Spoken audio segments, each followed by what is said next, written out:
श्री हरि। कल्याण कैसे होगा। एक वैश्या थी, उसके मन में विचार आया कि मेरा कल्याण कैसे हो। अपने कल्याण के लिए वह साधुओं के पास गए।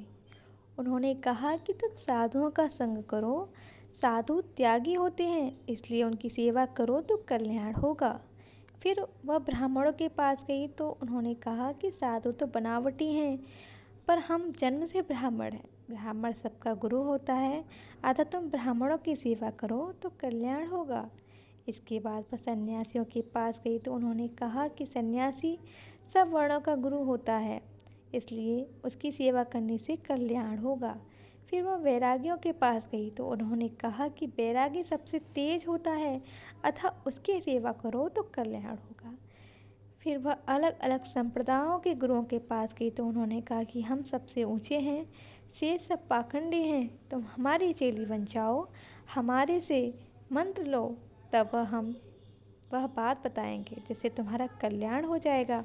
इस प्रकार वह वैश्या जहाँ भी गई वहीं उसको अपने अपने वर्ण, आश्रम, मत, संप्रदायिक आदि का पक्षपात दिखाई दिया। यह देखकर उसके मन में आया कि अब तत्व समझ में आ गया है, युक्ति हाथ लग गई है। साधु कहते हैं कि साधुओं को पूजो, ब्राह्मण कहते हैं ब्राह्मणों को पूजो, हम क्यों ना वैश्याओं को पूजें। ऐसा सोचकर उसने वैश्या भोज कराने का विचार किया। उसमें सब वैश्याओं का निमंत्रण दिया। निश्चित समय पर सब वैश्याएँ वहाँ आने लगी। जब गांव के बाहर एक विरक्त त्यागी संत रहते थे, उन्होंने देखा तो विचार किया कि आज क्या बात है।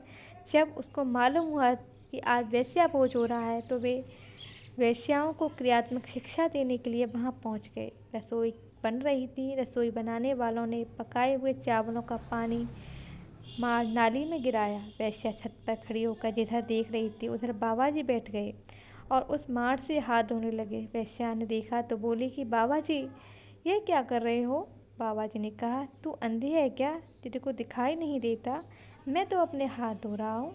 वैश्या ने बाबा जी को ऐसा करने से रोका तो वे माने नहीं। वैश्या उतरकर नीचे आई और बोले कि बाबा जी ये चावलों का पानी है, इससे तो हाथ और मैले होंगे, आप साफ पानी से हाथ धो। बाबा जी ने कहा कि अगर इससे हाथ मैले हो जाएंगे तो क्या वैश्या ज़्यादा साफ निर्मल है जिससे उसकी सेवा से कल्याण हो जाएगा।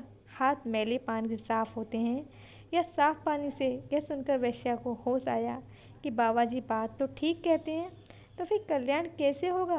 बाबा जी बोले, जिस संत में किसी मत, संप्रदायिक आदि का पक्षपात, ग्रह, आग्रह ना हो, जिसके आचरण शुद्ध हों, जिसके भीतर एक ही भाव हो कि जीव का कल्याण कैसे हो, जिसमें किसी प्रकार की कामना ना हो, वह संत चाहे स्त्री हो या पुरुष, साधु है या ब्राह्मण, वह किसी भी वर्ण, आश्रम, संप्रदायिक आदि का क्यों ना हो, उस संत का संग करो, उनकी बातें सुनो तो कल्याण होगा। तात्पर्य ये हुआ, जहाँ स्वार्थ और अभिमान होगा, भोग और संग्रह की इच्छा होगी, वहाँ आसुरी संपत्ति आएगी। जहाँ आसुरी संपत्ति आएगी वहाँ शांति नहीं रहेगी, प्रत्युक्त अशांति होगी, संघर्ष होगा, पतन होगा।